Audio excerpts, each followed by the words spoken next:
So in this video, I want to talk about the main difference between Uber Car Share and Turo Car Share, both platforms here in Australia, and really give you some guidance around which ones you should be selecting, both as a host and as a person who is hiring the vehicles. So Uber Car Share was Car Next Door, and they had acquired Car Next Door to use the platform, rebranded as Uber Car Share.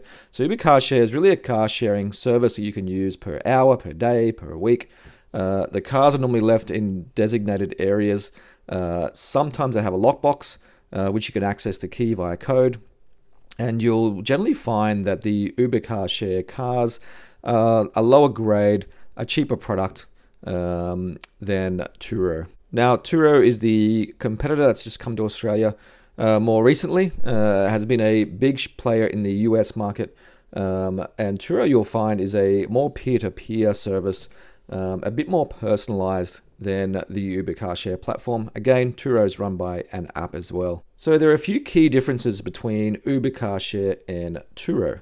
Now, the first one is availability. So Uber Car Share cars are generally located in designated areas.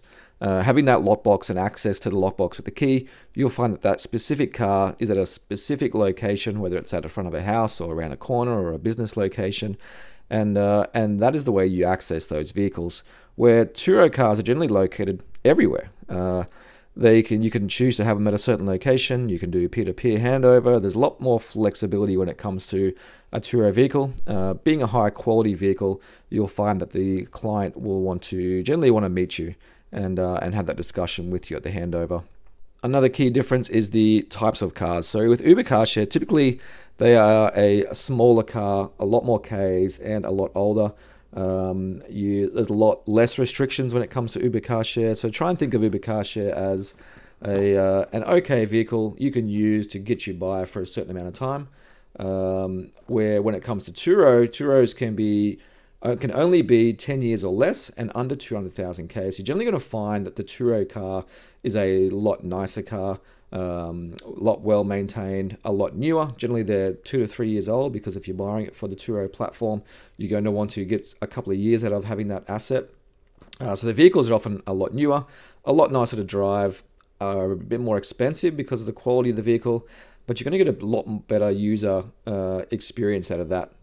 So I think if you're using, if it was me, I'd be using Uber Car Share for, say, to rent a ute, to do some moving, or maybe just to get by running the cars for the day. If your car broke down or was getting mechanical work done, you could borrow someone's car for the day. I'll be using Turo for more long trips, holidays, experiences.